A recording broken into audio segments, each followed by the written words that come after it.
name is Jessica Holyfield, and I'm a professional dance choreographer and dance educator based out of the southeast of the United States. And we got a battle review. We got line of 10, the hip hop side. So we're going to look through the second requalifying prelims all the way through to finals. I'm really excited for this. I love the lineup circuit and everybody that's affiliated. I'm ready. I hope you are. Let's go.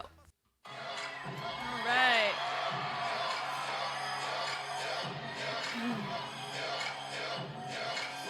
With Rachka.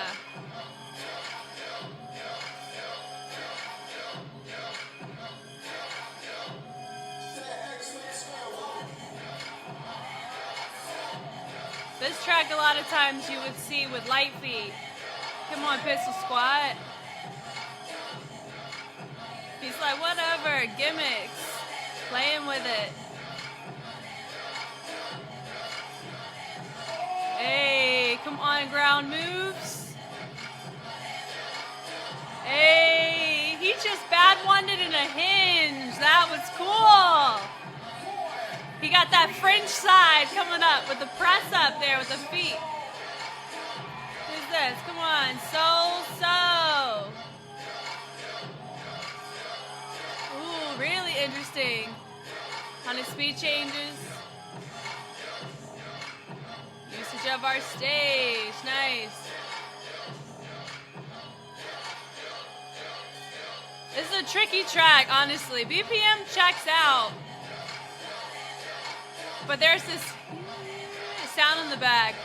It's tricky. Little Harlem shake. He's kind of coasting a little bit on the pocket. He's hanging out here a lot. Not syncopating aggressively, which can work against him. He is being polyrhythmic with it, so there's that. Usage of a groove in the torso. You got Lise. Hello, Miss Ma'am.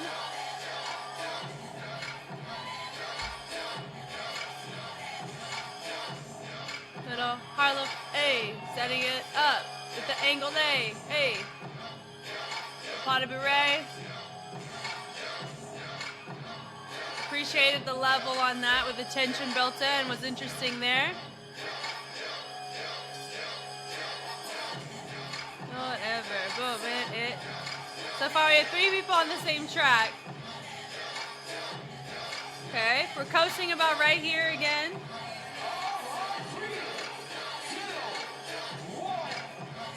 That wave through was nice. So every 3 people we switch the track up.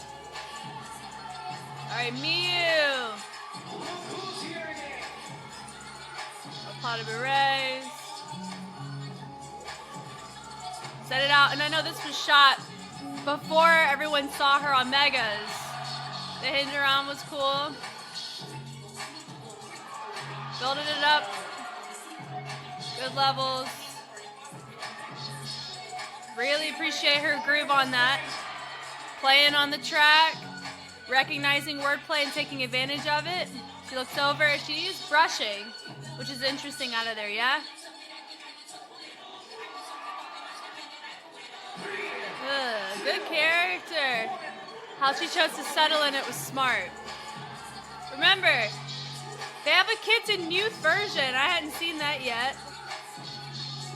Bumblebee. So age is just a number here. She has to be viewed the same way as everybody else. Set it up. The switch was nice with the ISO on the chest. He tosses it. His fixed points as he rotated was very interesting there. It was clean, readable. The toss, traveled it down, smacked it. This is a hard part. Just because an audience doesn't respond doesn't mean the round wasn't good. This isn't dancer style. Okay, Chavin. She's integrating more waving here, adding Braxton bounces, in groove, which is vital for hip hop. If you're gonna do hip hop, those are major components. Yeah. I could see this match better for an open style. She's compensating a lot with waving.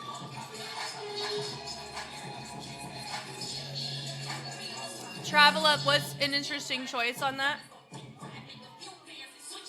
That would be the one note I would give her. Is the round itself was fun, but she supplemented a lot of other styles for the hip-hop style. Susie! I remember Susie from Lineup 9. She said, I'm gonna start from the corner. That was hard to hear.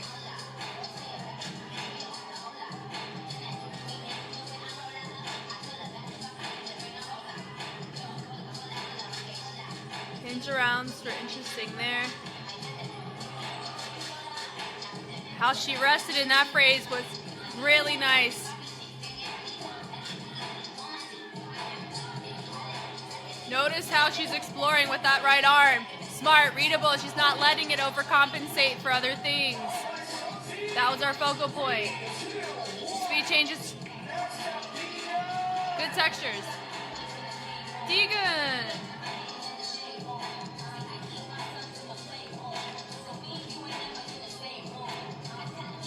Oh, excuse me, okay. How it tripled and stalled. That was really smart for him to do that. The pivot turns was interesting out of that. The exploration choices through the knee. Not even a full toss it up, but like we were entertaining it. He's a heavy hybrid in how he takes a fundamental. And he's varying it into a flow. That's dope. His is probably one of my favorite ones we saw. That was really cool. Maze T from France. Let's go. Rock and Bounce present. Now, if you didn't know, French know how to battle, if you hadn't noticed from the SCC circuit.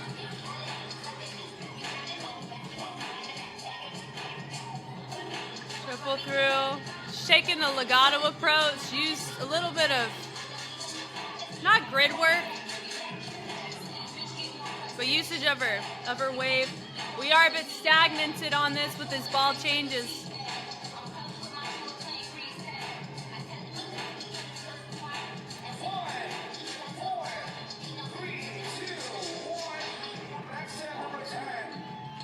Everybody's holding their own mighty fine. Quira?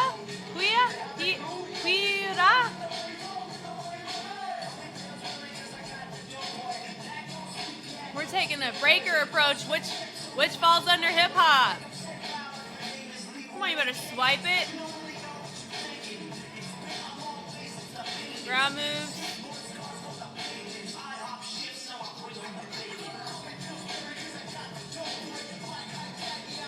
The switch off was interesting there.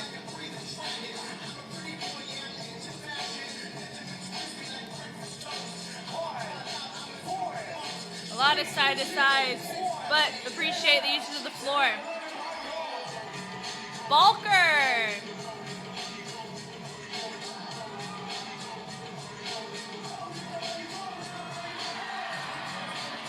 Head bang it, hey.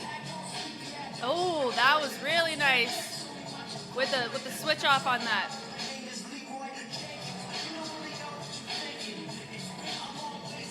Usage of our space really helps. Come on with the top rocks. So when it comes to fullness, he's showing that for sure. Speed changes, very helpful on the dynamic side. Come on, little running man. He said, hit. He is coasting on the same level, same mode. There's not a ton of dynamics out of that. Joe Pony, hello.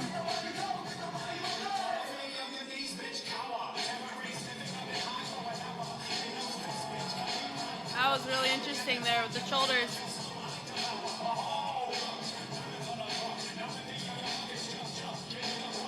Very interesting phrasing.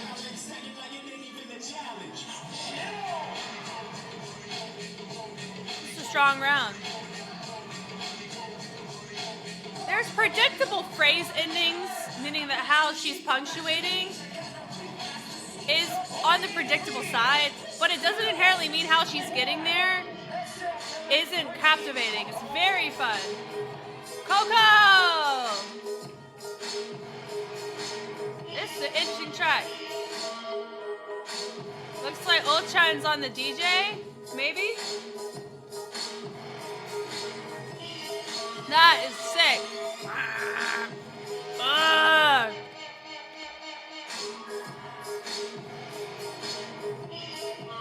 She's got a little bit of a baby sleek nuance in her choices. It's fun. That heel toe was nice. This sequence, this right here, is working really well. Yes! All this right here, we mess with. Yo, she said, toss it back. Cool. Leak. I don't know who the battle guests are for this. I don't know if Boo Boo's for hip hop or open. I think maybe we'll see Boo Boo here in the battle rounds.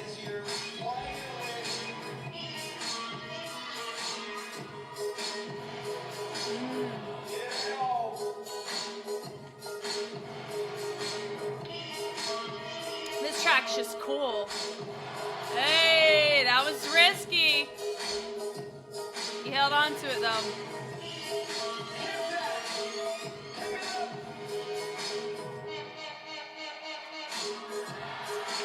That was an interesting gimmick out of that.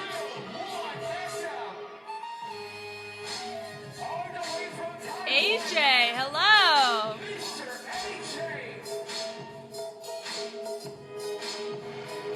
Oh, come on, take your time. I'm loving that.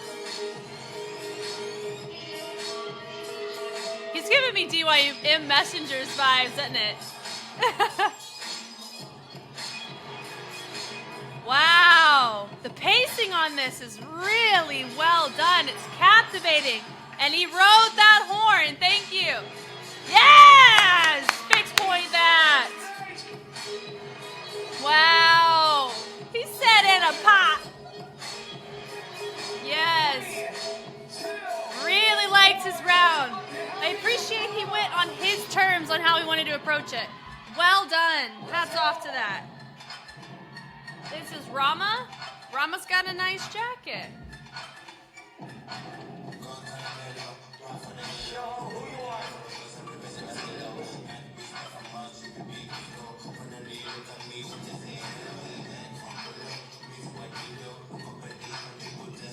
Ooh, wow. The staccato switches happening with the shoulders and in our scissors a lot of times with the crisscross works well for the ding ding percussion. Wow, great phrasing. That was a good round. Uses of the floor, nice. Who's this? Diana Di Poli? Diana from France. Yeah.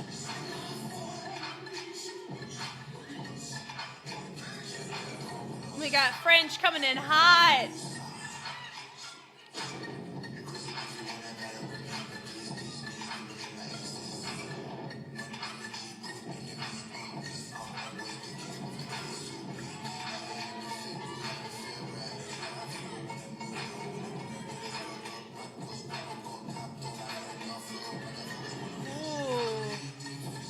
Oh, come on now. She said, and a bad one, and a tic-tac-toe. Who mean? Who mean?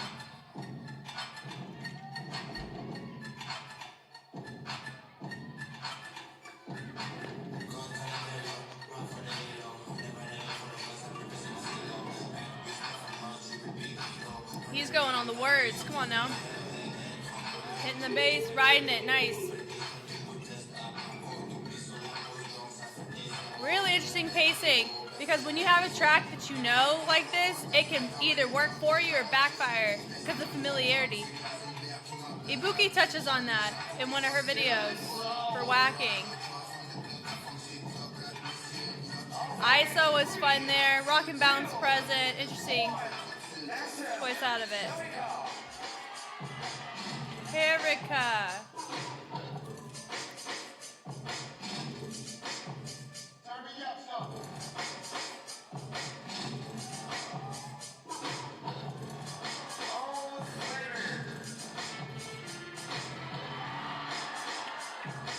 Very interesting choices.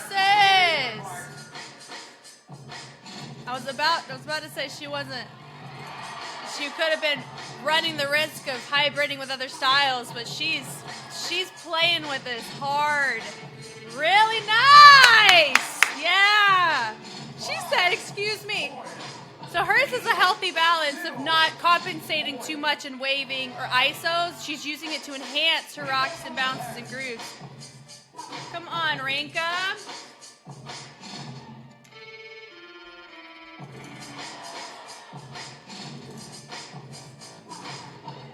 Shadow team. This is a tricky track that she's having to really think through.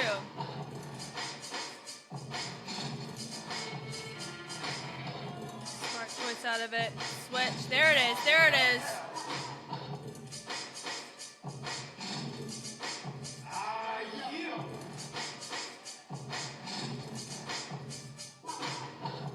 Little heel twist. Very interesting. She ended up butterflying it again. I can see her make it in or not because of her song choice and how she chose to go about it. That's hard. What is this? This is fresh. Interesting ways of getting in and out contextually. Okay, bled through or finished out the phrase through her choice.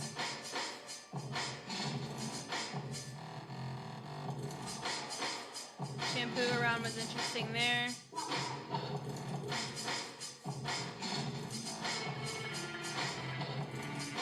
That was very fascinating, the travel up through it.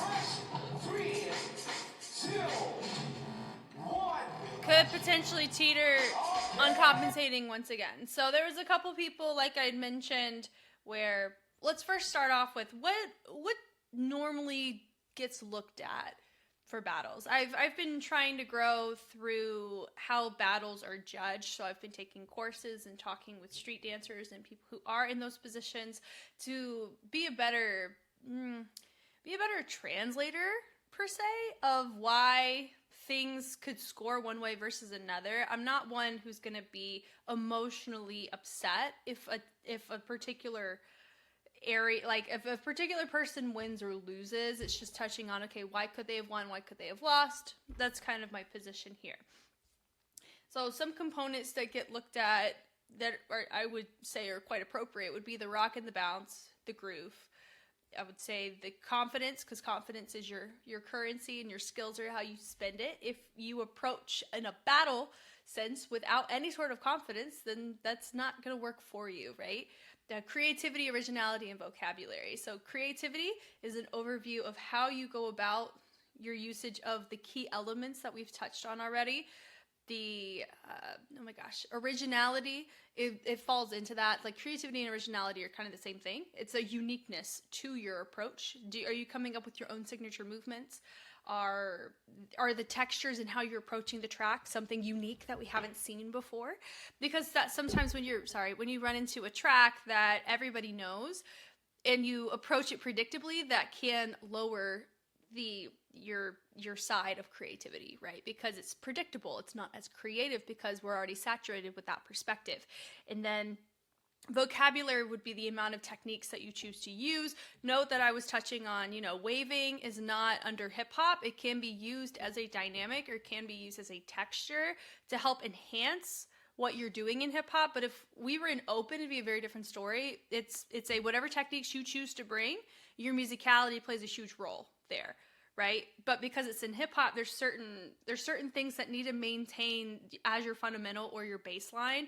And you can embellish with other styles like waving or isolations, animation, or popping, locking. But those should not be too much of a supplement for the lack of groove, rock bounce in the actual hip hop key elements. Does that make sense? I hope that does. But I'm ready to get into these before we get into the round 16s, who are my picks?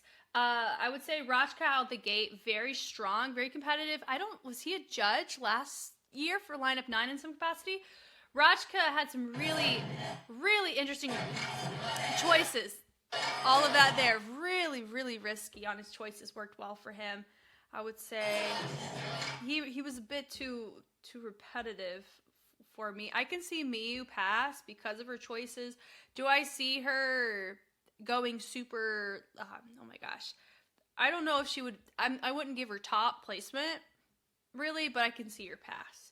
I'm very curious if we're going to see her in the kids and youth. Oh man, there was somebody. What was it? Was it Chavin supplemented too much for waving? So what is it? Sunsi was really nice on her speed changes. Deegan, probably one of my favorites of the round of prelims. I really like Deegan's perspective. Maze T, and I would say it was Diana. There's a good chance they could be from the same crew because of how they approached the tracks very similarly. Was it Hira? I don't know if it was Hira. Oh, she took more of a braking approach. Balker. Let's have a little looky look at Balker here. I would say somebody else that caught my attention. Oh, Joe Pony was interesting. I could see Joe Pony pass. I would say AJ Taiwan, really dope. I really, really appreciated AJ's perspective here. Oh, man. Rama had a good song choice in how he approached it. So I don't know if this is just how he moves. I'll have to watch more with the knowledge of I'm looking at Rama. Because there's a chance I've seen many of these people in many capacities. But having a conscious, okay, I'm looking at Rama and this is the techniques and this is how he approaches the tracks. That's different than just seeing them in passing, right? So I would say my picks, let's pick top three for, not top three, but like three that I really liked. I mean, Rachka, Deegan, and then AJ. I liked those. Let's throw in Rama as an honorable mention. And, oh man, who was it? Joe Pony, honorable mention as well. Of course, there's others, and if anybody makes it in, cool, right? Because the second prelims, they already sifted through a lot of people. These are all really good people. So I'm expecting it to be really, really competitive and super fun. Let's get into the round of 16s. All right, first round of 16. Susie versus Deegan. Here we go.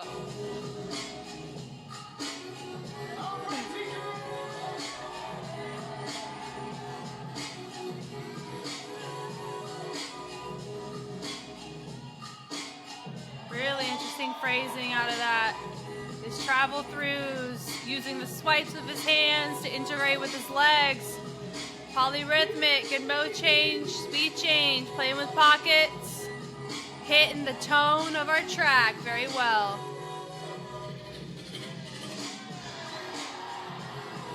Interesting because it didn't hit on a typical one, but he nailed it. It was nice.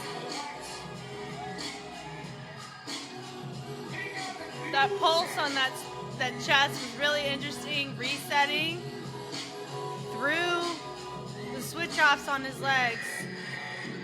The melt. My one observation is we're noticing he's looking down a lot. That can impact overall projection of your round. So that'll be something I would give him as a note. Zone C. How she's exploring was really nice. High, low, nice. She's got a nice flow, which works on this type of track.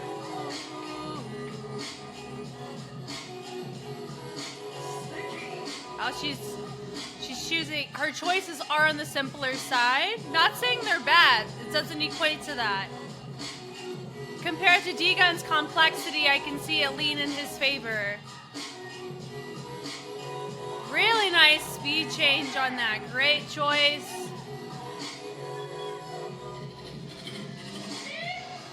That was interesting with the finger. She said, "Mwah, come on, character." Her usage of groove is always commendable. We appreciate it.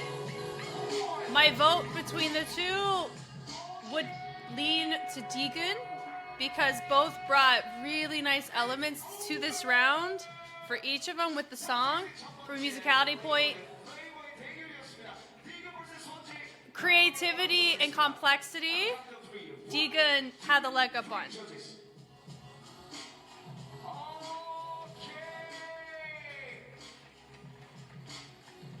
So who won? Hold on. Oh, because Okay, so I don't understand. Hold on, I don't get it. His was leaning in this direction, but he lifted this hand. His is leaning this direction, but he lifted this hand, and he was very clear on leaning this way. What? Hold on. Okay, yeah. The comments also were concluding and agreeing that that was a little bit tricky. I wonder if over the course of time we have more clarity with that, but yeah, it is what it is. Cool. All right, moving on. I guess we'll find out who made it. I mean, he didn't really say. Whenever we look at round of 8, we'll see if it's Susie or Deegan. Okay, AJ versus Kidden. Kidden must be a battle guest. Come on now.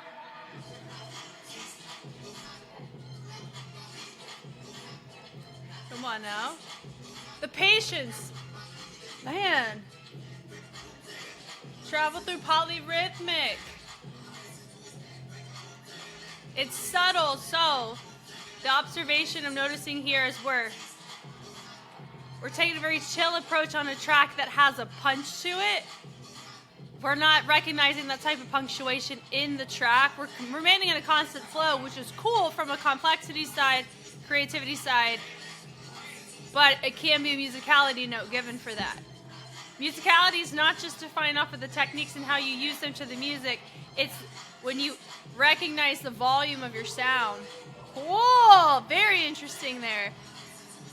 If your music has a certain saturation, is your movement matching that? That was nice. Very full. He's pulling stuff out. Let's go. Come on, AJ. All right, Kitty and battle guys.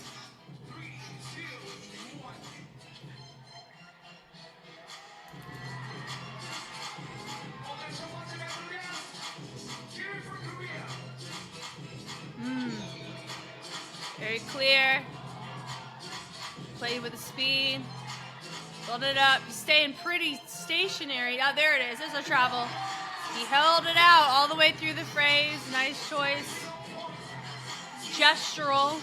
Cool to see that there. The tap tap. It's really nice. Travel up. Oh, he's riding on it. He's riding on it. Going crazy. Into a chair freeze.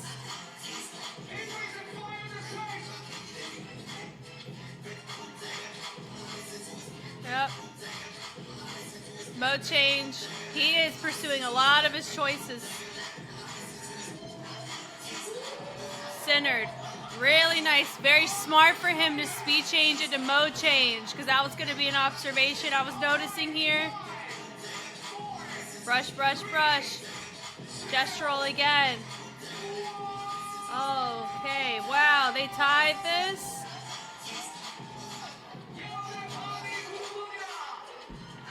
I understand. I get it. When it comes to ties, I try to avoid it for myself, because for a round of 16, unless in most battles, a lot of times you're going to see them where it's a 2-rounder out the gate, so you're going to have more clarity in your choices.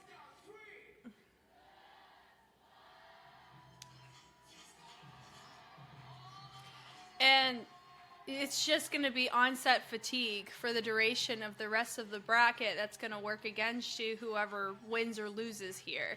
It's one less round that you have on a creativity side and on a physicality side that you can work for you going into your later rounds. So, okay, cool. So no ties for the next one. I come from the lens Duloc. Don't allow ties from the jump, and then we won't have to deal with this. That's just me, though. Oh, man. My vote, creativity and presentation, AJ definitely had that. Kidden matched the track better from a musicality standpoint. Complexity, AJ had it. So you got to look at all the components, not just one thing. Did Kidden do enough from the polyrhythmic side and the vocabulary side in comparison to AJ? That's a genuine toss-up. The biggest thing I would give to AJ is recognizing the music has to be prioritize not just in technical execution, but in how we project it, in how we present it to our music. We can't ignore what's involved percussive-wise. All right, here we go. Set it up.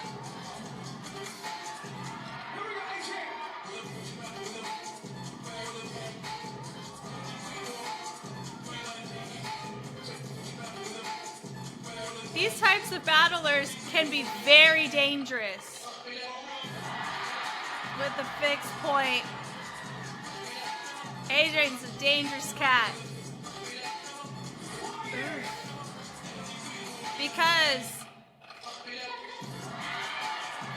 of the risks that he takes, they're so patient, and you wait for them, and when he hits it, it's very nice.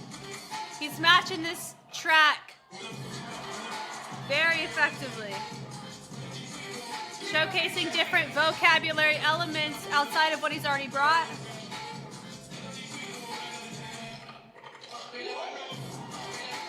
That drop was interesting. Fix pointed it again. He created, we're going to count that as number 2. We've already seen him make that type of choice from the previous round.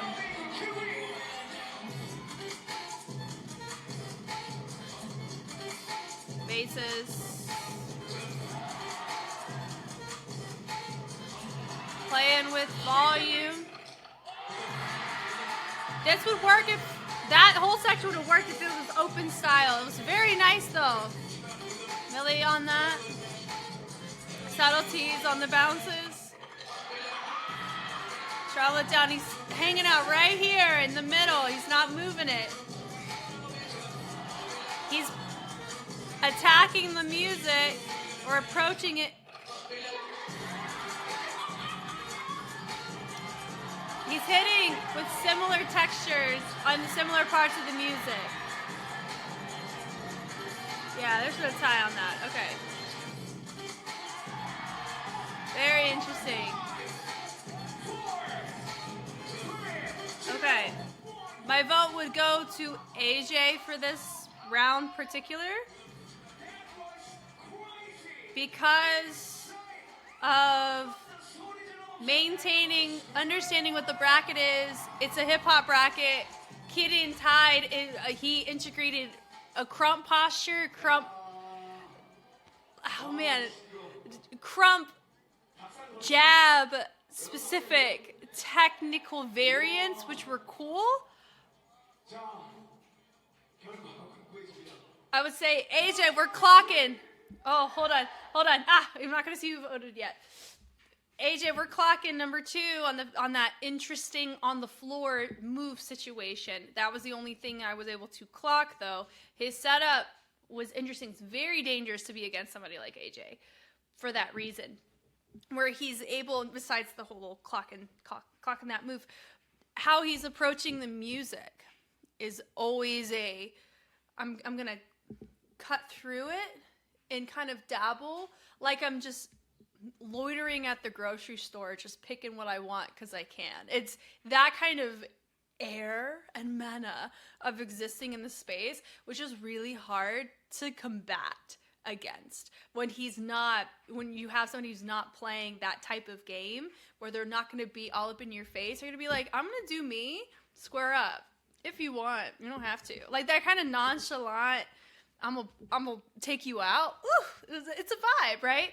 So, oh man, both approached this track effectively. They both recognized it. I would say AJ did a better job of recognizing this track, not in the sense of like, okay, I know the track exists. It's a understanding the fullness that is providing and matching that is what we're leaning more to with AJ, and he presented more vocabulary differences in comparison to Keaton from the previous round, even though we are clocking that one move like that. But yeah, so my vote would go to AJ for this, but let's see. Wow. Okay. Good job, Keaton. Like that's a close call, and it makes sense why it is, So well done. I'm safely assuming Keaton is a battle guest, so live your life, dude. But AJ, hats off to you. I hope to see you in another circuit soon. Okay, next is Japoni versus Rama. I like Japoni's.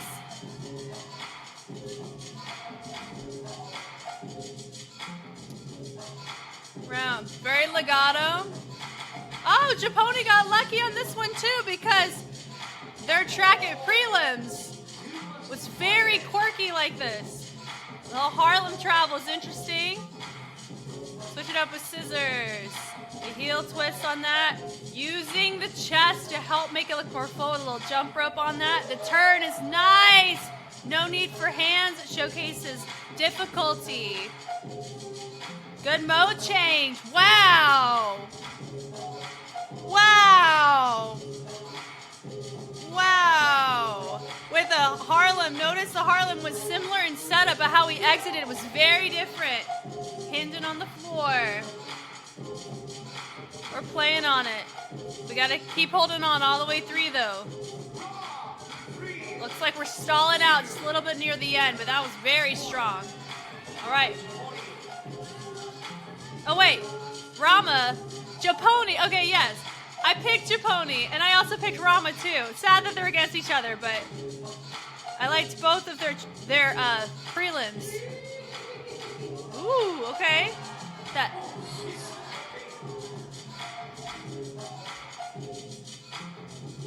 Ooh, come on. Chest melt. Toss it in the back. Ooh, that knock was really nice on the reversal. Got some waving going in on there too. The ISOs are interesting. March was fun. Come on, the crisscross. Playing with our music here with different pockets. We're approaching it pretty linearly. We're not taking a ton of risks in this plane here, this rotational one.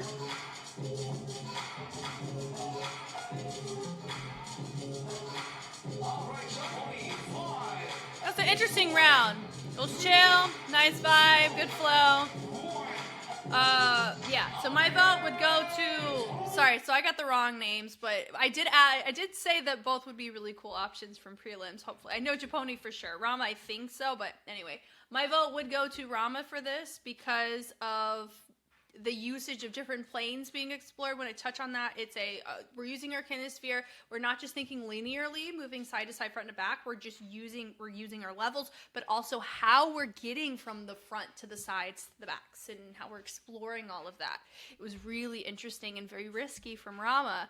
And so from a difficulty standpoint, Rama had Japoni on that and also matched the track effectively in musicality and vocabulary and creativity. So that's my vote's going to go to Rama for that. Japoni did very well though.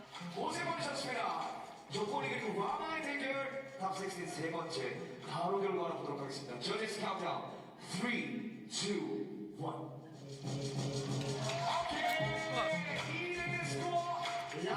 Huzzah! Cool. Next up, Leak versus Double Y. Okay.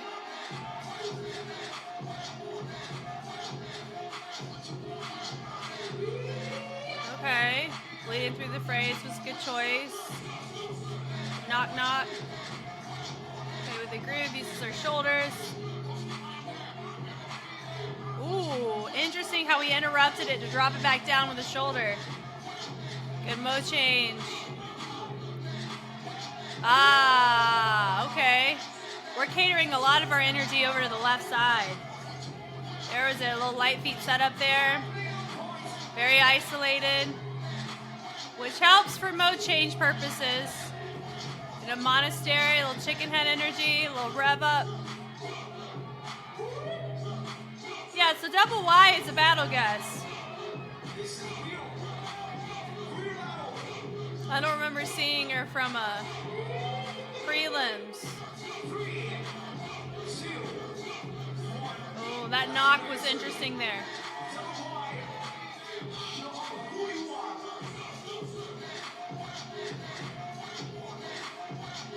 Okay, good flow. Little groove, little butterfly. Little shamrock on both sides. Better punch it out. There you go.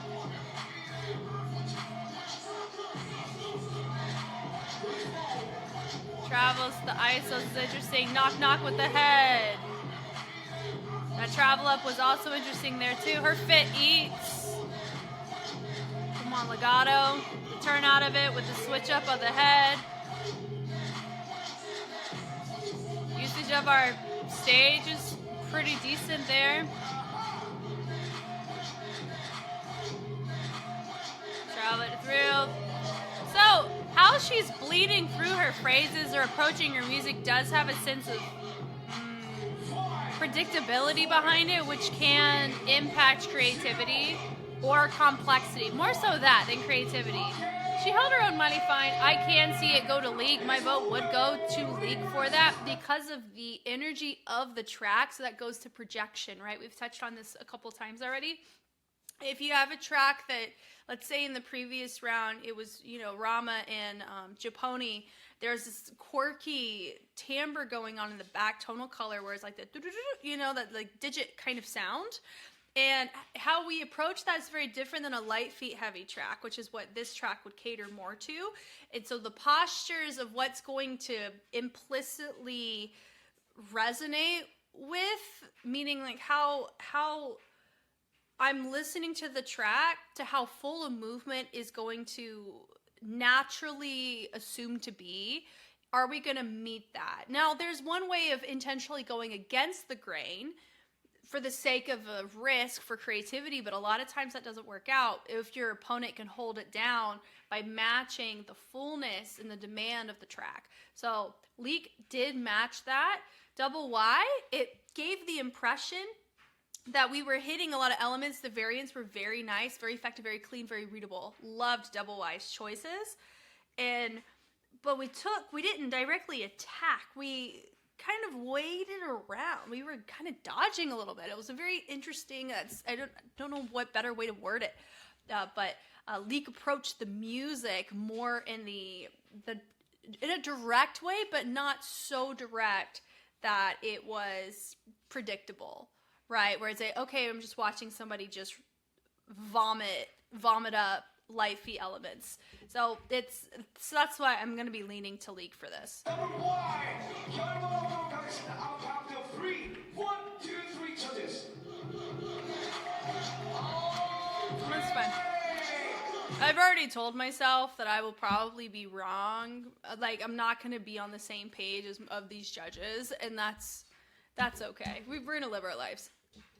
Next up is Fresh versus Who Mean. Here we go. Alright, Fresh.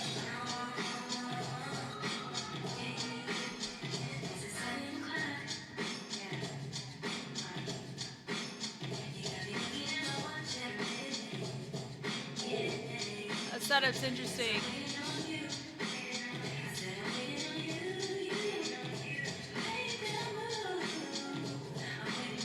Those heel twists were interesting.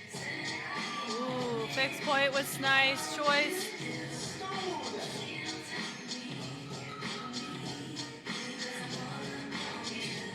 Travel around was nice.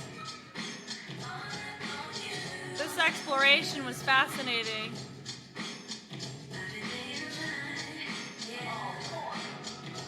She's using her groove.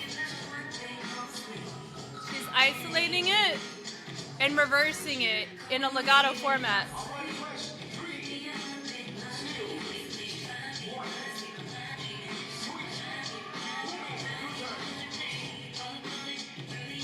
Hey. The twist right there in that torso is really interesting. Okay, with the hips. Whee, you better whop it. Yeah. Wow, subtleties. I appreciate that. Really nice.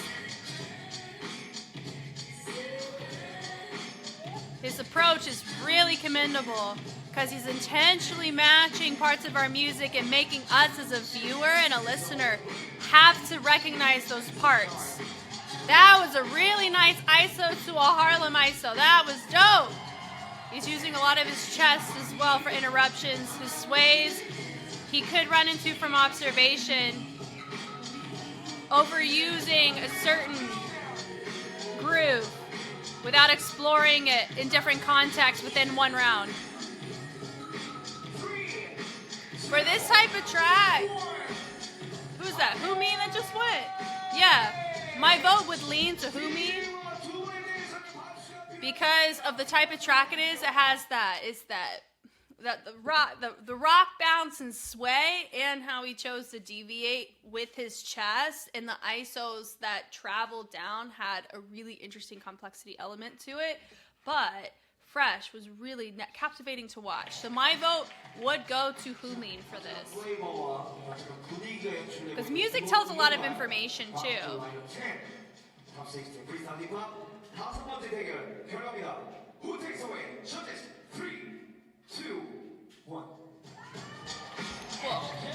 Yeah. Both did great though. Fresh, I like her outfit. I'd probably wear it. Okay. Lise versus Icky. Ooh, Lise. It is Lise? Lise.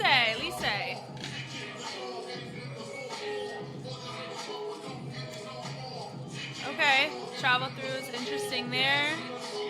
Takes it around. We have a lot of these little snaking choices that we're integrating in our rounds. Not just from her, but from many people. Those pulls were interesting with the chest.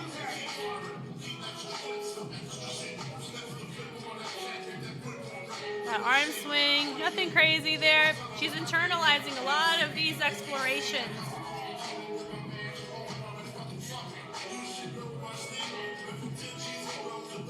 The shoulder was nice.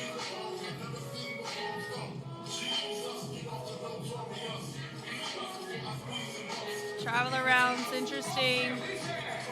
Yeah, a lot of these choices we're seeing in the hip-hop side in general.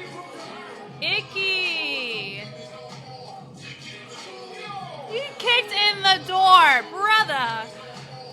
The push was nice, kicking in the back, so he's playing on words, but not kicking the same way every time. Okay, that wave with the pull down, interesting there. Little toe taps, and he's digging through it. Doom, doom, doom. That switch without using the floor for that, like touching the floor for that, helped with difficulty. The travel around with a pull in is nice, with a bedrock. That slide back was also interesting too. Those taps were nice. His exploration's really effective on this track. Yeah, because you could hear how he's traveling between all our different sounds so effectively with a tone walk twist to finish it out. Lord, dude. Okay. My vote would go to Icky right here.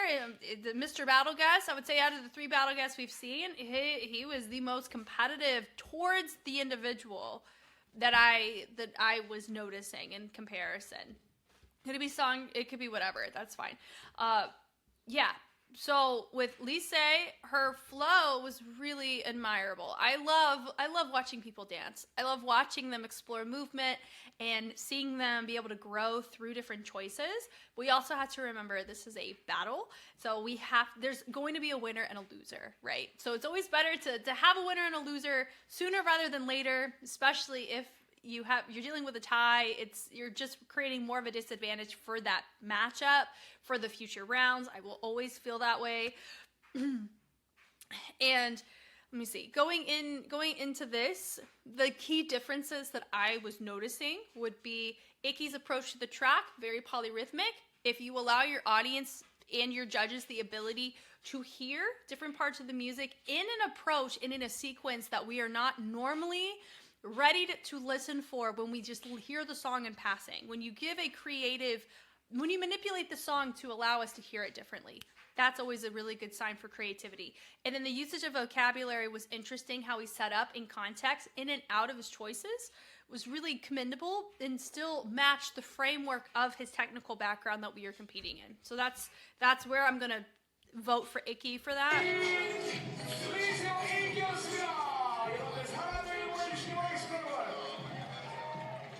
Her outfit eats though. I love the hair. I love everybody's fits. They're so fun.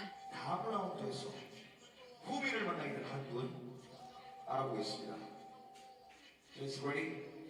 All right. 3, 2, one. Okay, Cool. Icky, cool. Okay, Miyu versus Rachka.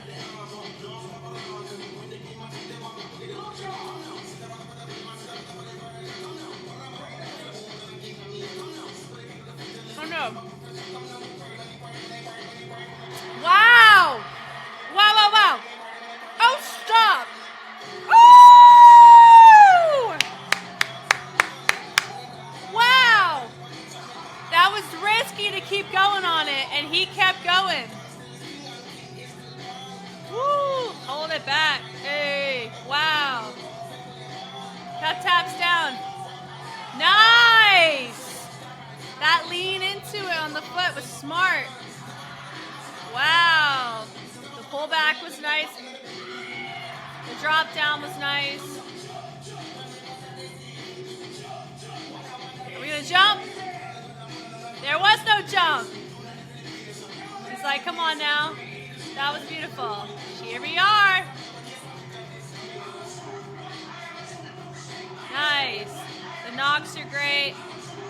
It's about her sequences are very clear. Woo! That look down was really nice.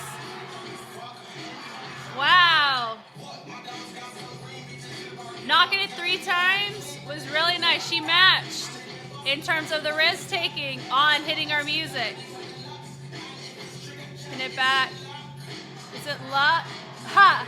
Very gimmick based. Really nice. Ma. Really nice. With the twists on those heels were interesting. Lean in, good ground move there. With the slide. She's matched with a little gangsta lean out of it. The press out's nice. Her fit is also very fun. Gets it, claps it. Punch out was nice, little pot of array. She says waves it out. Really nice. So the vote would go to, my vote would go to Rachka. Miyu did such a great job. Rachka had her on complexity because she was able to match him on a lot of gimmick work on the track from a musicality standpoint. Very well done on the ba, da da da da da da da da, and what? And just like, you know, she hit a gangsta lean as an answer to Rachka, but notice what he did. He progressed it from the floor and turned out of it. And a gangsta lean is whenever you have the, you move the leg to the inside, or the foot drops to the inside, and you're on the outside of the foot leaning. It's gangsta lean. So I see it go into Rachka's favor on that, but man, please tell me that she shows up in the kids and youth section.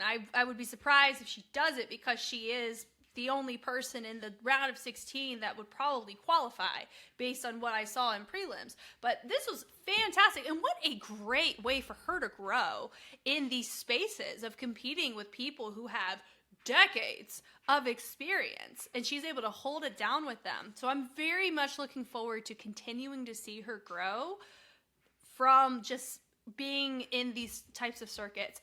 I also know too, and this is not saying it as anything constructive, it's just an observation from conversations I've had with people from all over about the battle scene, specifically in hip-hop.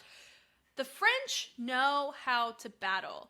Something to keep in mind is in America, hip-hop, rock, bounce, and groove are vital and mandatory within the American brackets and circuits, because that is deemed more of a cultural approach. The French do not practice the rock, bounce, and groove as priority or as standard and mandatory in their rounds, which is why sometimes you'll see them take this isolated, different approach, shape-based approach, which it's an observation. I'm not sitting here saying what's right, what's wrong. I'm saying out of observation, that's what you're going to notice. And you have 2 out of 3 of your judges are from France, so they may have a higher lean, not towards Frenchmen, but the French in the brackets know how to battle in the methods that our French judges operate from, right? And that's the same thing as if you get an American judge, if they come from a cultural background of hip hop, they are going to lean in favor of the cultural dance of it. So in Miyu's case, right, like how she approached it was very American. Should it be standard is really the big question here, is that a lot of conversations have been happening, whereas is it right or wrong for us to look at a hip hop bracket and not have rock and bounce as the mandatory elements in your adjudication? I've been trained to look at those as part of the cultural dance because it's a cultural dance at the end of the day. It's the equivalence of if I'm going to look at a Korean classical fundamental dance without the breath in it, with this, if this was not there, that would be a major key element and component that would not make it as authentic or as genuine in the approach as it could be. Now, am I saying my people from France or from other places, do they not have authenticity because they don't rock and bounce? Not what I'm saying. It's there's just a cultural conversation that's always going to be ongoing because you're dealing with history, people trying to put themselves in history when they're not a part of it. You have people that gatekeep. You have people that are wanting to share their knowledge, but they are very emotionally charged in that. So all that to say, hopefully I'm promoting a sense of discussion and conversation as to why my votes will most likely be similar, different in a lot of ways. That is something I am recognizing. I'm not taking offense to it. You're allowed to be so different than I. That's okay. That's fine. Anyway, moving on. That's important to talk about. That was beautiful. Way to go. We can beat around B versus Lochka. 결과입니다. Everybody count down. 3.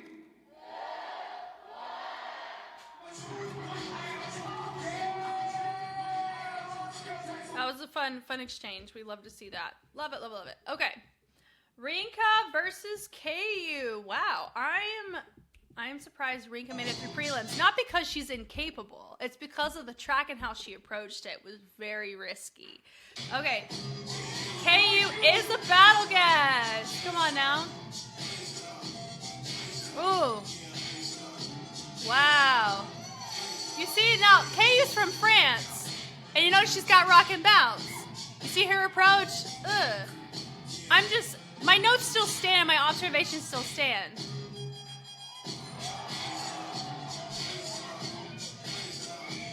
Ooh, she's knocking it. She's matching the music very well. Ground move, nice. Ooh, syncopated. That travel through with the footwork was really smart. Using our space and our stage. Wow.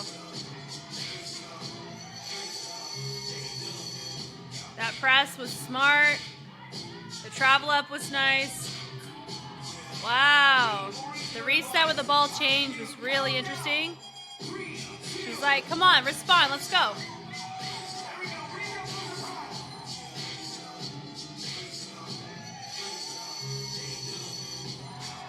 Okay. Toss is interesting. Come on now. A little bad one. The knocks are fine. Little crisscross.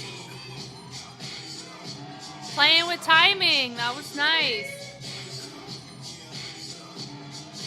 Pulls are nice. Answering with our gun usage. Uses of the hips was cute. Little gimmick.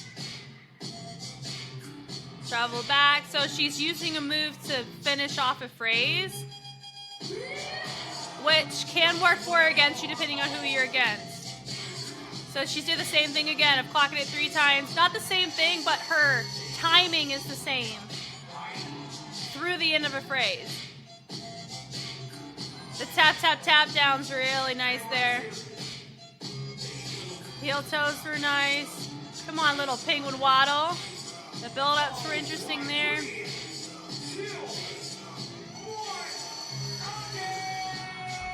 Okay, my vote's gonna lean to KU for this matchup. Yeah, Caillou. Yeah, Caillou would get my vote. Essence of the groove that was used for this type of track was really smart, coming from Caillou. Yeah, like, for some reason I'm reading KU, but it's whatever. But yeah, And they both approached the track with similar vocabulary, but the phrasing that Caillou brought added a degree of the approach had more captivation in comparison to just a format. That was something I noticed with Rinka's, was she was formatting it, her choices, through until the end of the phrase. You could see that she was hitting a move and intentionally finishing it out, or using it to get to the end of the phrase before the 8 count or that measure started over. So that would be something that's so small and minute, and that could also be a preference thing. Remember that at the end of the day, a lot of these things are going to come down to preference. I'm just trying to maintain the same consistency across the board with how I was looking at these from prelims to how I look at them all the way through until finals, because the people in the bracket deserve that. So that's why my vote would go to Caillou, is for those reasons. Let's see who takes it.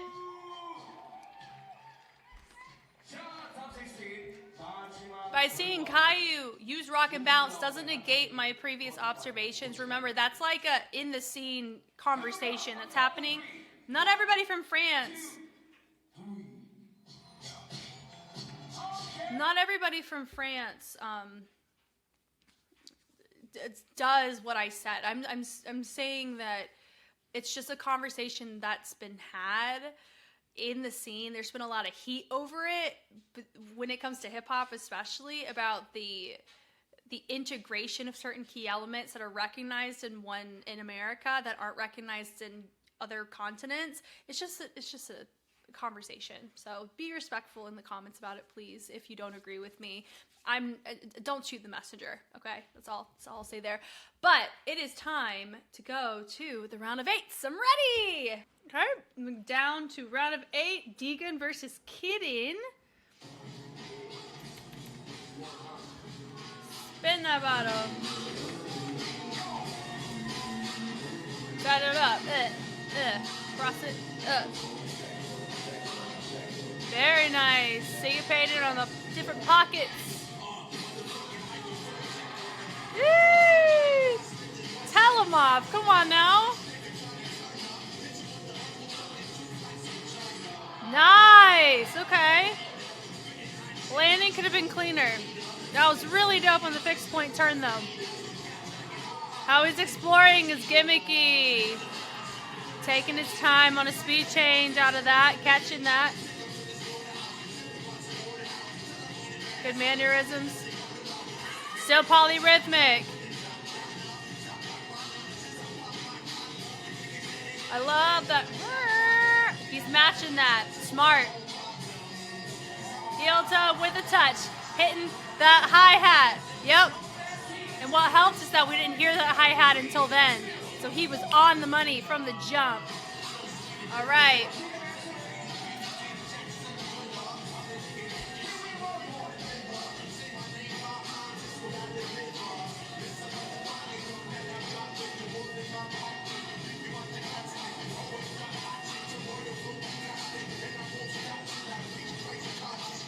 So he's hitting the smart. Nice. The knocks, good stability. Really good on the stability. He caught the hat. Smart. Hitting around the back is nice.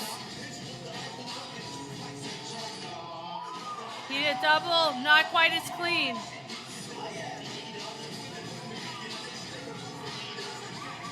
Popping it through on the ground. Takes it up, slides it down. Good sustaining. There's this is a familiarity from his previous round about that. The knock is cool with the elbows. Into a bad one, syncopation. Another round? So we're 2 rounding it.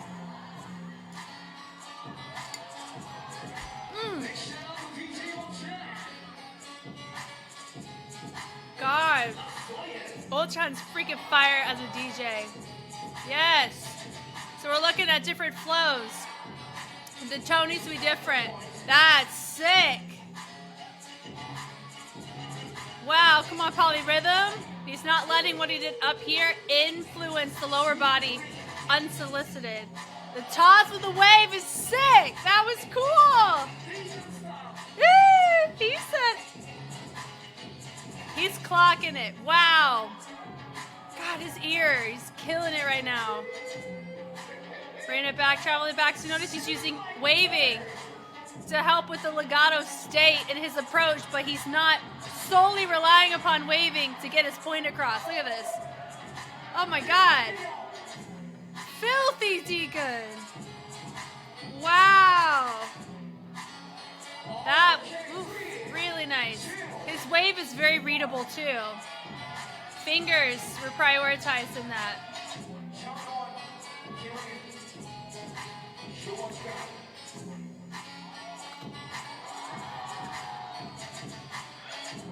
Wow. Very interesting. He knows how to risk take on hitting sounds and going for it on the sound. That tick was really nice. That was nice. Come on, readability. His stalls are really fun, the glitches.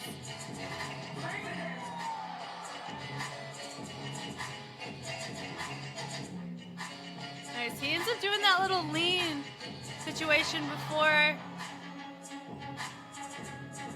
Kieran's putting up a fight, that's for sure. Ooh, the lean with the hip.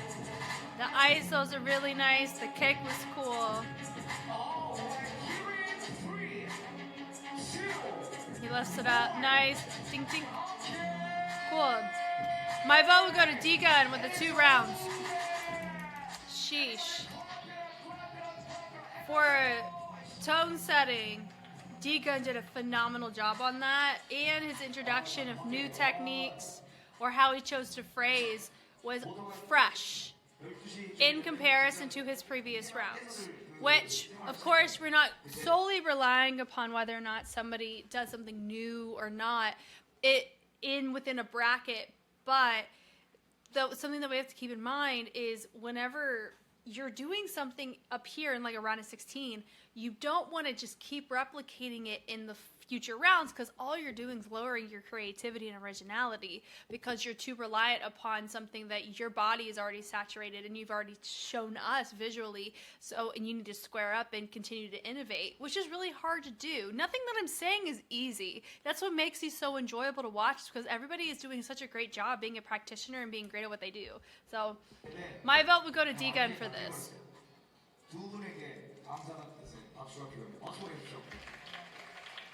Good God.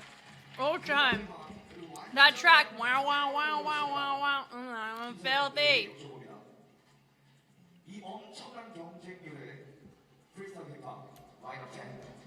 Freestyle hip hop lineup 10.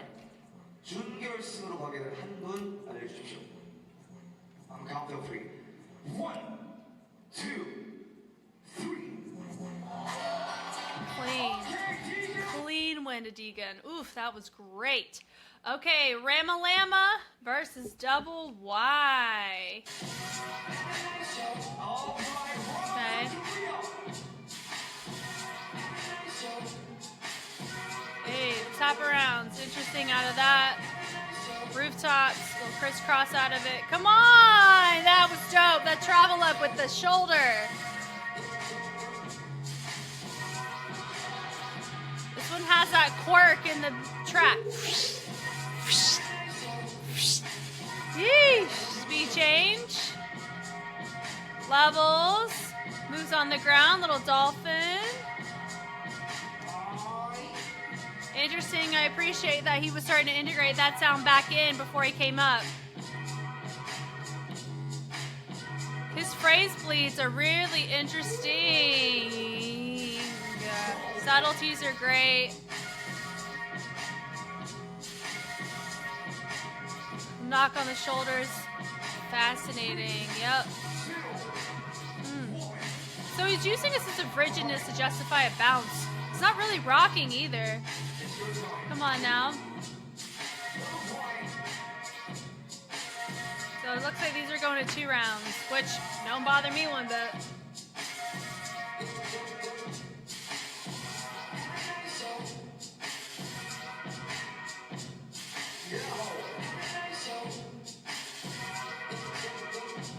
Woo, okay.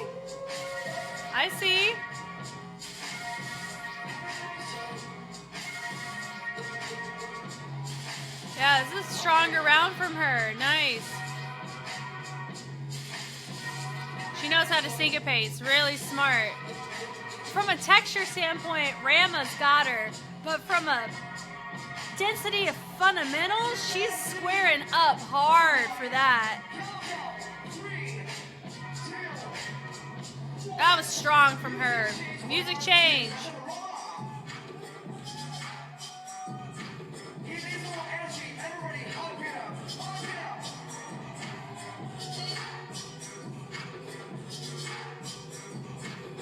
Hey, okay. Once again, though, he's hitting on that rigid vibe. He elfed and then fakes it. Cool. Send it back. So he's integrating light feet within it. Very nice choice. He's pursuing similar textures, but the setups are different. Wow, okay.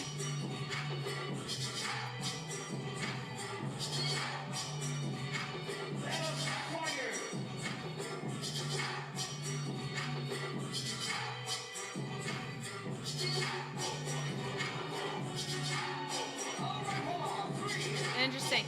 Huge legato fan over here, yeah.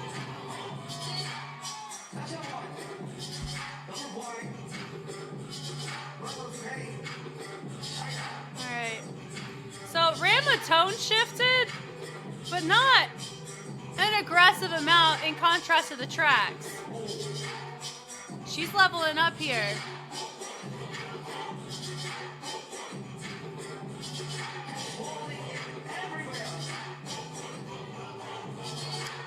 Looking nice. Whoa, toss it. She's also, though, pursuing it texturally about right here. But what she's doing in vocab is really fun. Good speed changes. Good vocabulary integration. Good variance out of it. Come on, little shampoo. So Rama may have her on creativity and risk-taking and complexity, but she's got him on vocab. That's a tough one, isn't it? Yeah? Hold on, do they tie it? See? Goodness, yeah. Okay, how do they tie it? Let's see. Spider tied it. Okay. Okay. Here we go.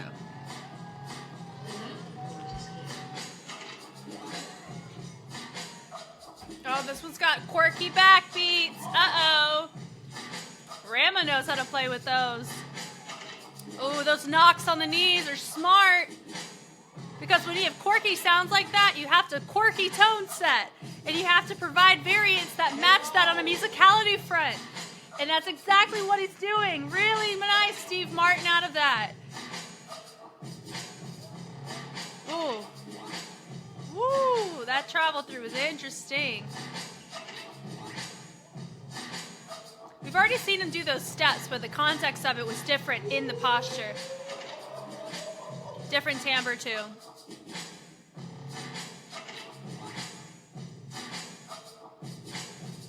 Ooh. We're clocking that. Ooh, okay. Risky, risky. Monastery at the tail end of it with a travel down. Okay, come on, Double Y. That was on the safer side for Rama. But also, it's technically a third round. Oh, God. Build-ups appreciated.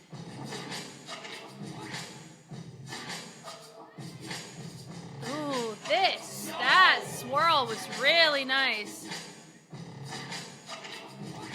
But notice the basses, that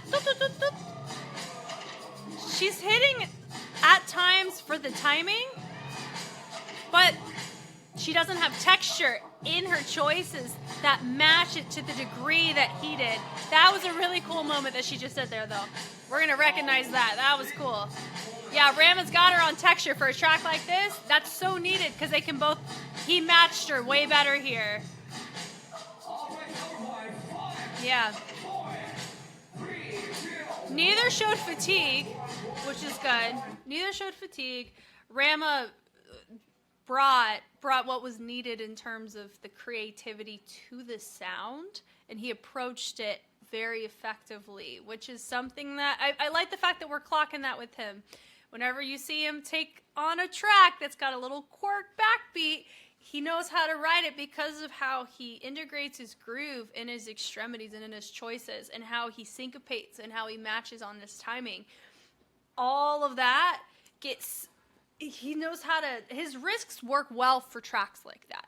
So it's just, yeah. But Double Y, though, from a fundamental standpoint, I really like how she sequences a lot. But my vote's going to go to Rama for this.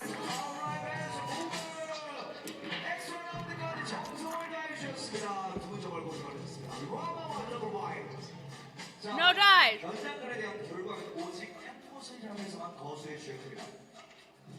Judges, you must have to choosing only one side. 카운트다운 다시 외쳐보도록 하겠습니다. Who takes the win? 3, 2, 1. Okay! Cool. Moving on. Humin versus Icky. Ooh, this is going to be a good one. Oh, this is going to be fun. Here we go. Hey. What are we doing? Who's going to go first?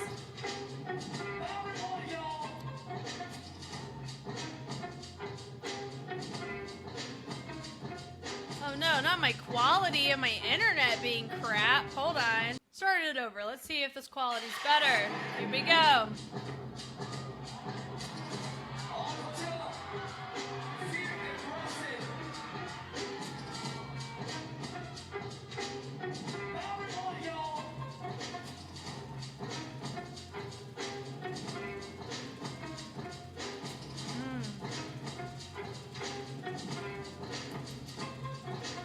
Okay. He's going slow and steady, chilling it out a bit, isn't he? That. This is an interesting track, too. Ochan.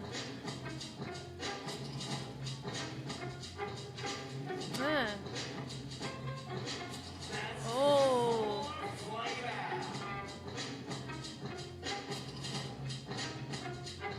Flow's interesting, how he sinks into it and isolates out of it. Good ground move out of that. What helps is when you don't put your hands down when you do stuff like that, it ups your difficulty, which is what you want. That was really nice. And in place, it looked like a bedrock going into a wave. That was cool. All right, who's this? Humin. I like his pants. Speed. Wow. Come on, subtlety. Oh, God. I can get on with this. The switches, great timing choices. And the risk comes from when he's choosing to chill out and when he's choosing to approach. Wow, that switch up is really fun. Woo. Wow, exploration's such a vibe. I want to be him. Come on now. Bum, bum, bum, bum, bum.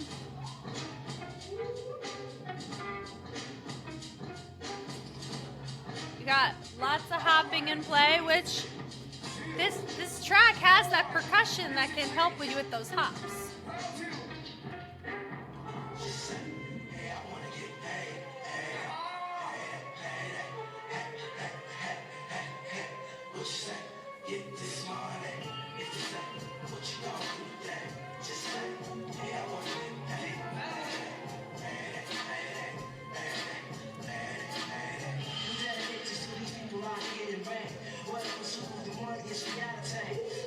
Hey, that rigidness was interesting there too, wasn't it? Not quite clear on his arms, but that's what it is. He's diving a little bit more on the popping side, isn't he? In placements. Like a little wiggle walk.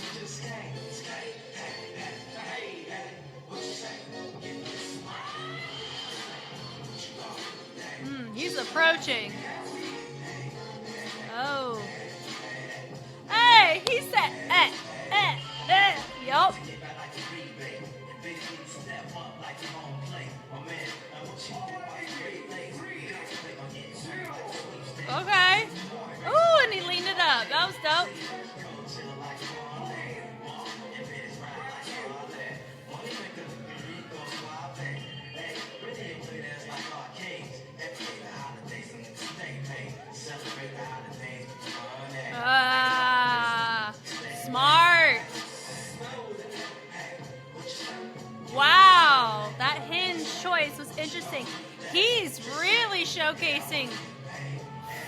unpredictable elements with familiar movement. That is sick and such a cool skill set.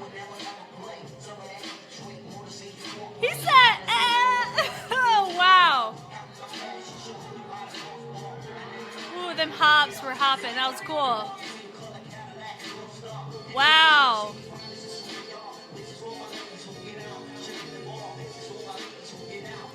Interesting knee choice.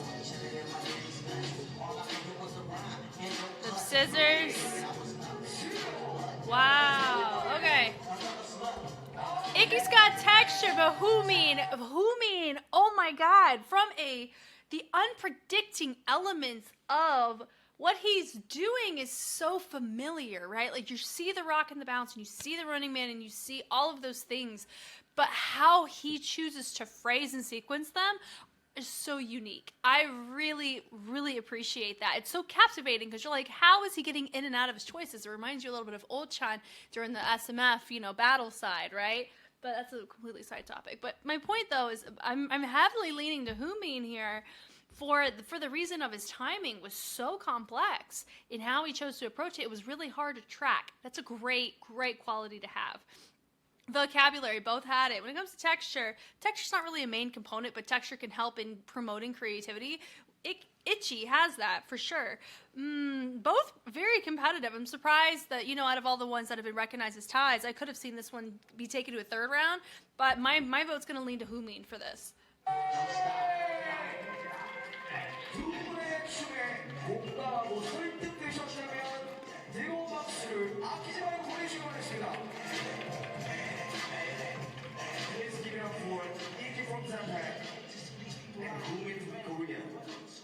결과입니다. 4강전 남은 자리는 2개, 이제 그 중에 한 자리를 차지할 겁니다. Who takes the win? Judges, 3, 2, 1. Look at me voting French. Love it. Okay, here we go. Next is Rachka versus Caillou. Here we go. Caillou. Oh, France versus France. Friendly fire. Let's go. Wow.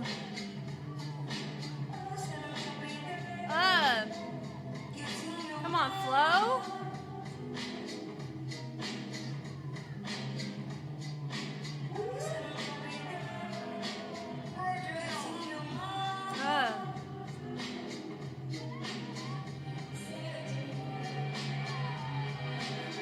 Much appreciated.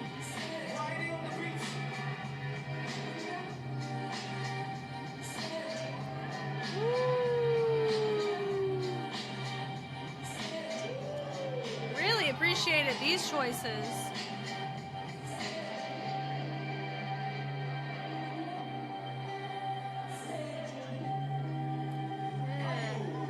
I really like Caillou's flow on that. All right, come on now.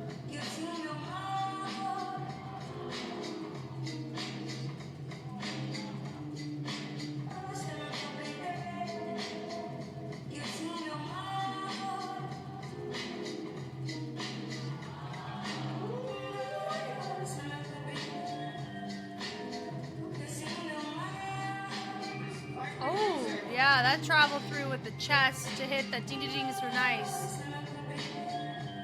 Good stability, risk-taking. Could he be oversaturating? Possibly. Travel up was nice. Instead of doing a single, he did it with double. He progressed it up versus down.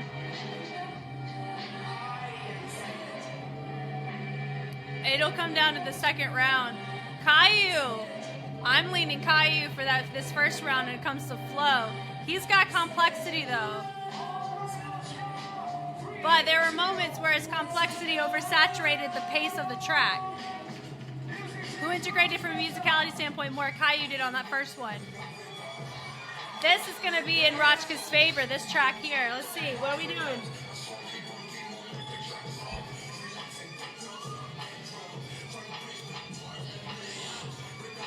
So you got to change how you're setting it up. It's a different track, so you can't approach it the same way. Yeah, that bring it back was nice. So she's using a similar mannerism as well. Good pace out of that. The heel twister great there. Woo! She said, give me a second, intermission. Back in it, let's go. Really nice on the switch up there.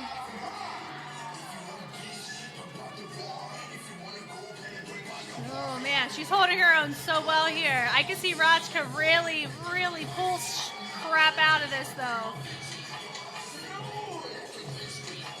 She lets it out, doesn't finish out the timer. All right, here we go.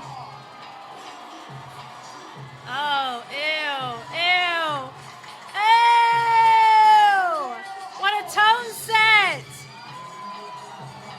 Now he's got to hold on to it. That was a really strong start. Yeah, good timing. Woo!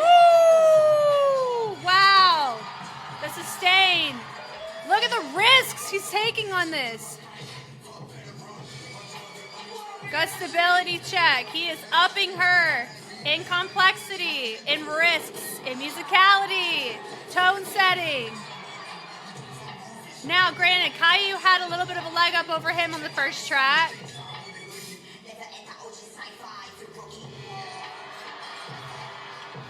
Oh, come on, Rajka. Keep going, keep going. Yeah, yeah. Wow. That press down was really interesting. It didn't look like he was chilling out a bit.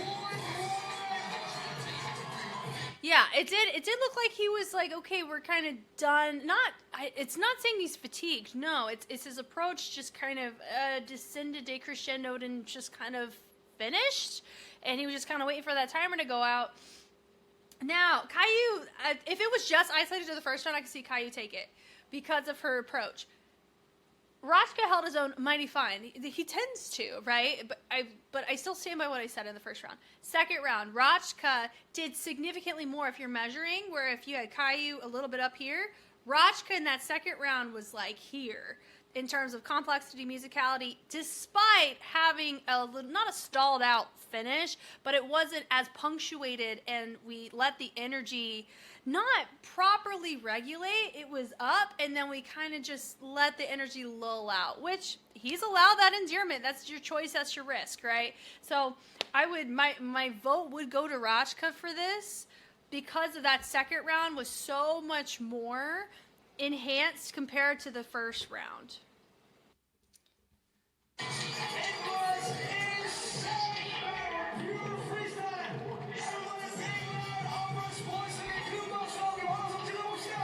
Something as a complete side note that I wish is that we had 2v2s in the lineup bracket for the adult side. Does the kids and youth, do they have a 2v2? That I don't know, but I don't know. Like this format, man.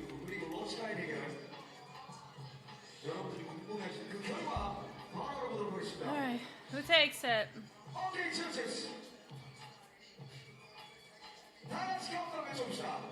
Countdown, 3.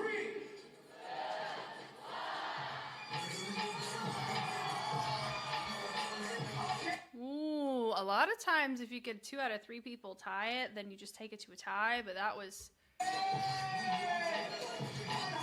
very good. Very good. Okay. Here we go. Next up, Deegan versus Rama. Ooh, okay.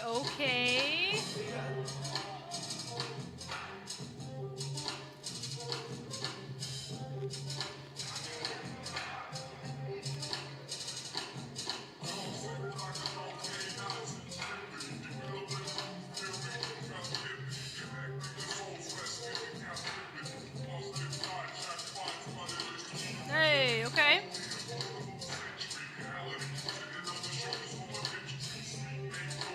This approach is really fun. Try to get used to our space. Travel it through, using some traces, setting it up with the rotation of the wrist. Really nice choice. Come on, shoulders. Subtlety on the wrist was nice. High, low. Come on now.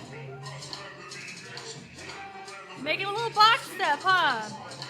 That was nice. Woo.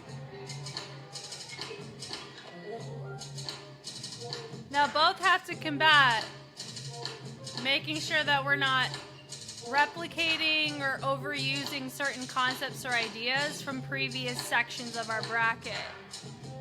Okay. Good. Timing tension on that was really nice.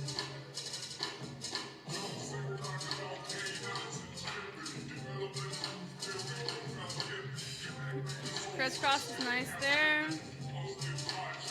Wave setups. Fun. Travel it back with the ISOs. Pickups are fine. Okay. Little heel twist. Travel it in. That was really nice there too.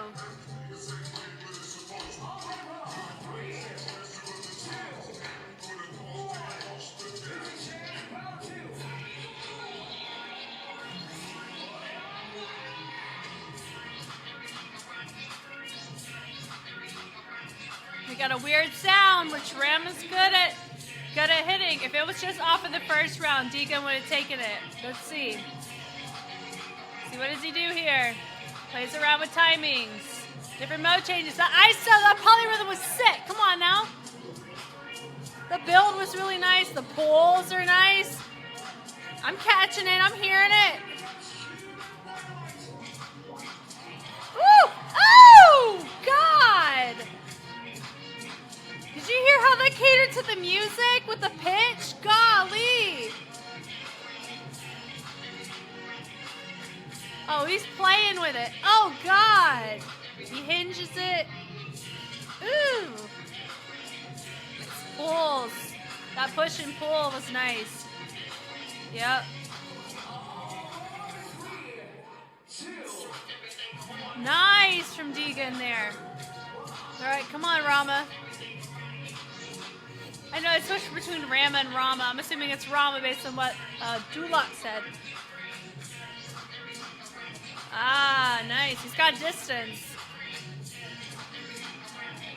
Leading, he's just going through the phrase, building it up.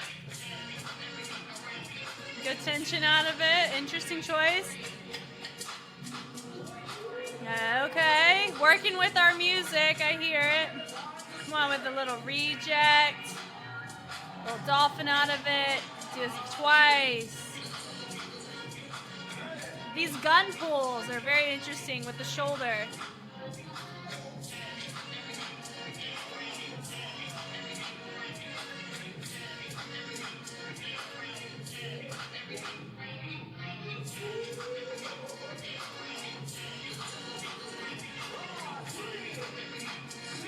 Yeah, okay.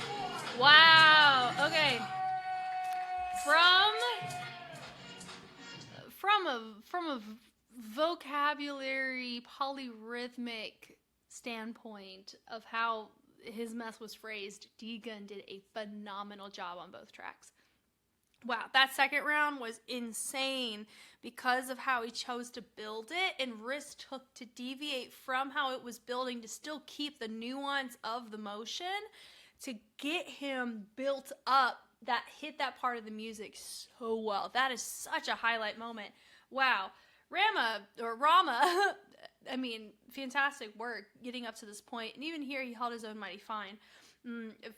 There was many captivating elements from Deegan in his rounds, both of them, that made them unique to the respective tracks, but kept his brand and aesthetic as a mover, which is always a tricky thing at times where sometimes you can have somebody where as an artist and how they groove, it's too similar across your tracks versus using how you posturally approach something as okay, here's me as a person.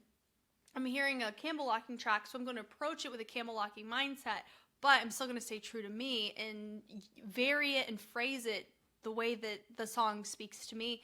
That's different than I'm just going to use my textures in my textures, regardless if it works on a track or not. That's just what I'm going to do. Does that make sense? Like, D-Gun did a fantastic job on that element, right? So that's my vote. Going to go to D-Gun. That was a good one.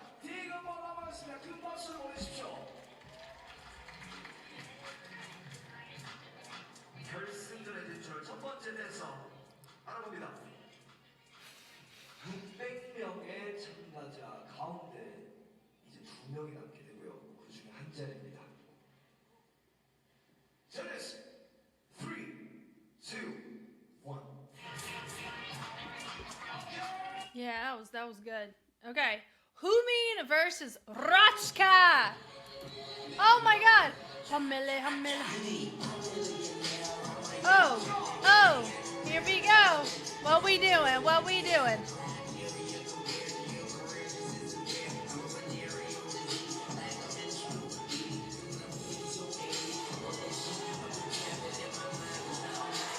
Wow. Saying he's observing here. He was looking down quite a lot. I want to look up. Ah! Nice ground move there with the sweeps.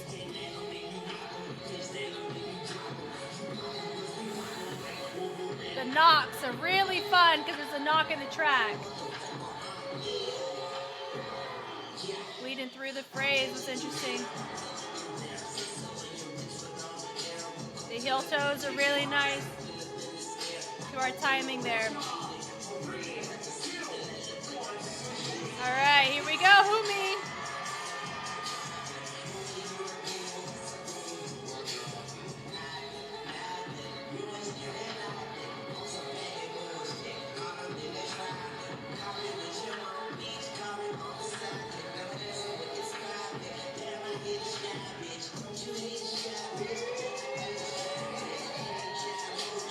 Okay.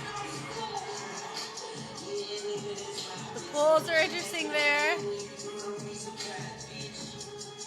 Okay, shoulders.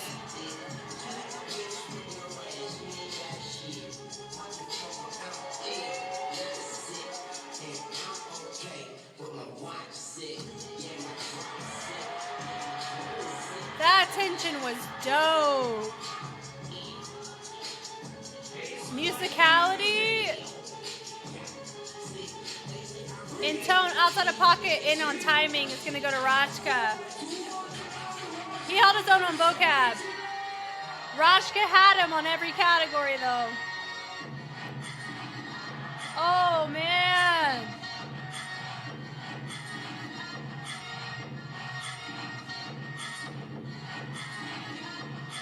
Come on, bases.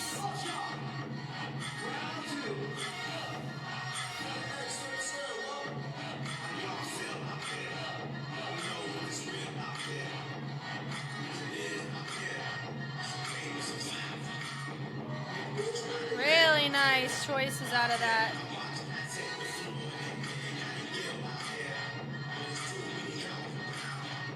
The mannerisms work. On the floor, good risk out of that. A lot of gestural mannerisms in this round. His first round was so strong, though. Even if Lumines kills it out of the park, I don't know. The heel toe was nice. I'm observing that was a coasting round right there from him. Good timing choices.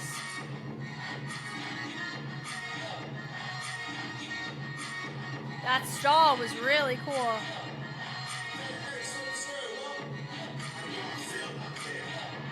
Phil out there with the swivel. Will out there. Come on. Ooh, yeah. You better gimmick it. Yes. The knock with the ISOs are smart there. The switch off is great.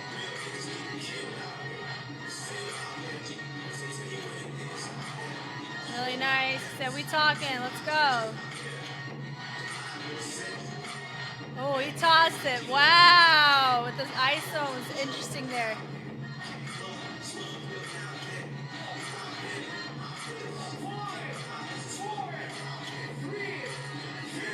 Wow. That was a strong round from Humin. So if it was an isolation of just the second round, I could see Humin take it. However, going off of both rounds together, Rachka brought the heat on both, and he killed it in every category on that first round. Second round was given coasting, right? So that was just an observation there, and it's okay if I'm wrong too. If he's like, no, I gave it my all. Okay, cool. Like, it's all about, it's a comparison game here based on the categories that we have set and how we choose to view them. That's how I'm viewing these categories in this. And then from the note of, I've watched Rachka's movement quality for many years, especially on camera with you guys. So I'm very familiar with how, when he's turned on, how that looks compared to a coasting round. That gave an observation of, I don't really need this round to move on, but I'm going to do what I want to do, because Humin one-upped him on musicality in how he chose to phrase it in timing and mode shifts. Well, was that enough? I don't think so, because of how Rachka approached his first round and risk-taking and texture and posture in captivation and confidence. Now, some people might be like, Jess, it shouldn't matter whether you look down or not.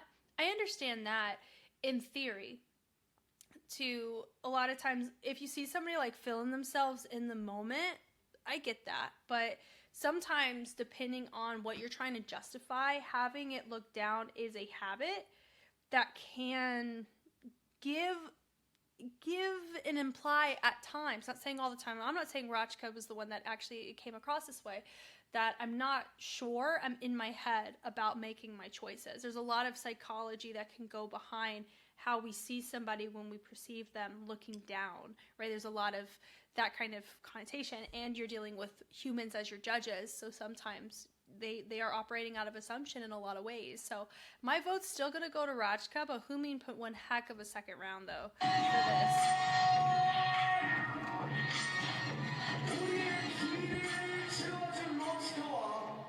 그리고 또다시 한 번 더 엄청나게 성장한 모습을 보여준 후민이었습니다.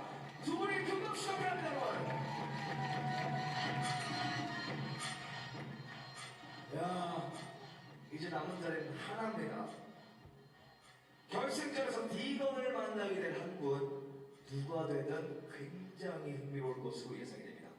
여러분들의 목소리를 들려주십시오. 카운트다운 3,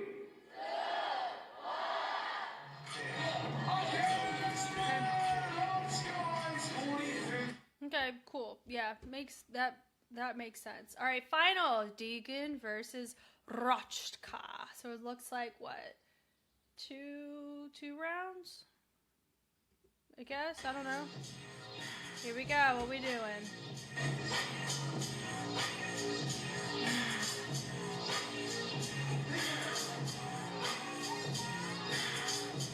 Ooh, that crash was interesting there.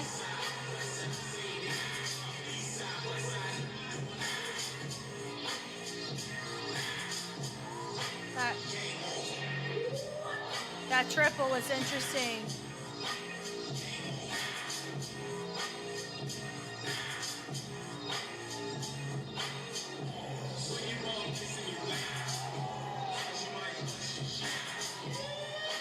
Cool. That hinge reversal, come on now. Wow.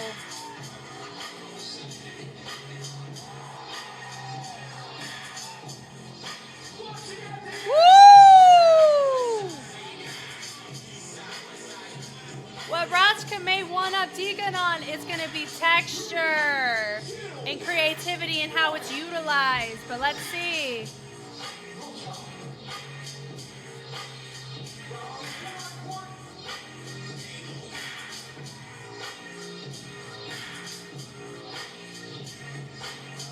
Oh, that toss is interesting. Wow, okay. Okay.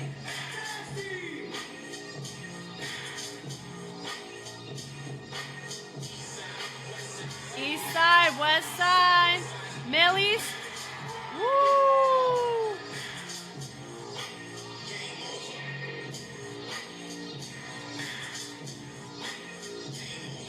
that game over with the shoulder. Pull back. Come on, ground move. Nice with the hook.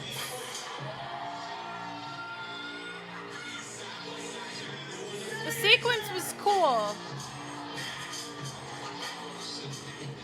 The punches were nice. That's smart on Rachka's part. He needed to bring something like that to make it competitive on Deegan's round.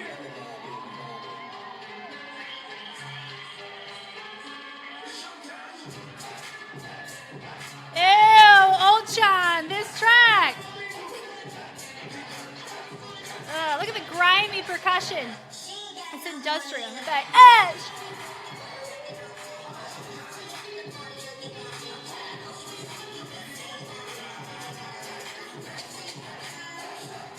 Hey, hey, hey, yeah.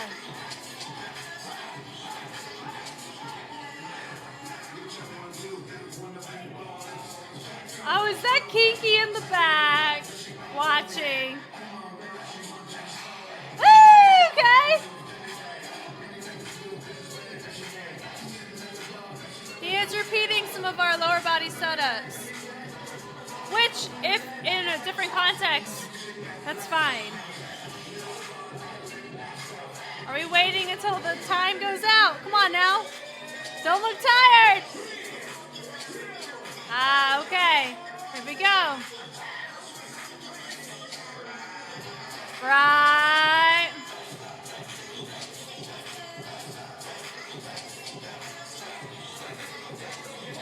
Okay. Power of threes is what he was playing with.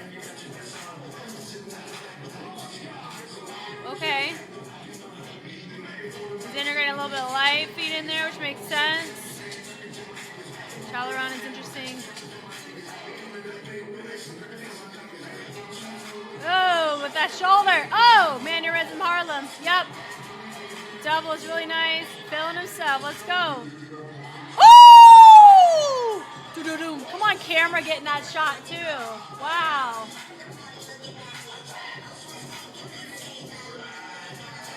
Hey, tracing it down, the pulls, climbing it out, not showing fatigue.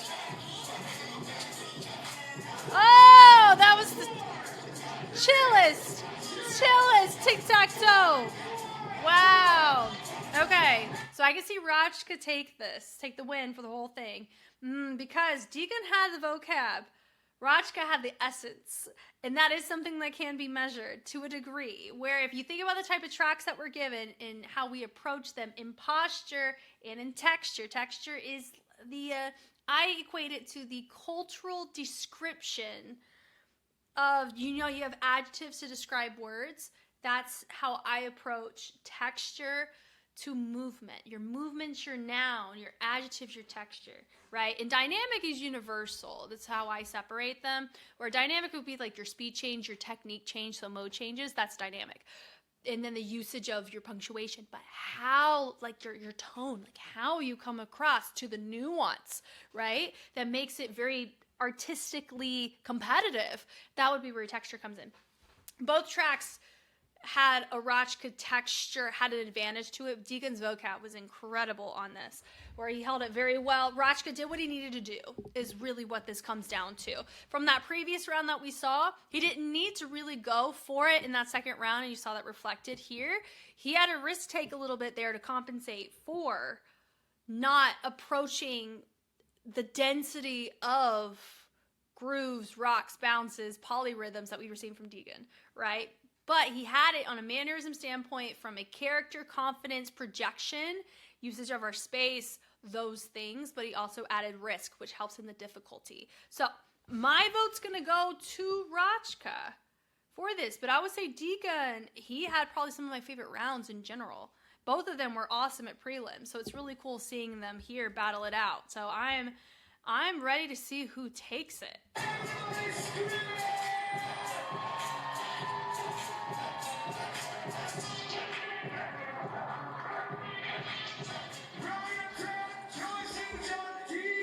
So we're going to one person at a time. See, Hey, did you see in the back there you had somebody go to each person? That's the best way to do it. If you don't want people to know who wins, is instead of everybody coming in a group and discussing it, that's going to sway vote. You don't want to do that. You want each person to be like, okay, who do you pick? Okay, who do you pick? Just have one person know and then go from there. 2025 라인 10 프리스타일 힙합 Oh, they're about to, 3조 right? 다 같이 카운트다운 5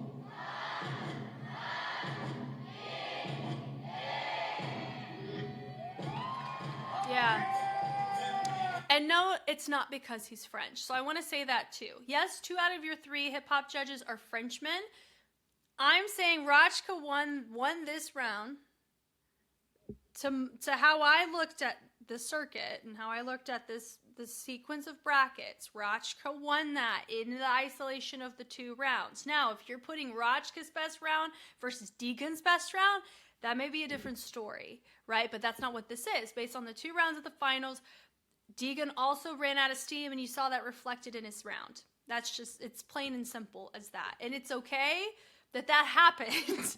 And it's okay if it came across that way, even if it wasn't true. Same that could be said about Rajka chilling out on that second round from the previous matchup. That was a risk he chose to run, but it worked in his favor nonetheless. But Rajka taking the win for this makes sense to me because of the components that we touched on and how he used them to the tracks that we were given at this portion of our bracket on a creativity and physicality standpoint. So take the nationality out of it, Rajka won that to me. And that's okay if you do not agree with me. A reason why he won should not be because of the nationality. I'm trying to go off of everything else, right? It'd be the same thing as if, if Deegan won because Rhythm Gate is Korean and swayed everybody else. Like, you know what I mean? I don't know. All that to say, it looks like a clear win to Rajka. Well done for him. Yeah, that's great. Cool.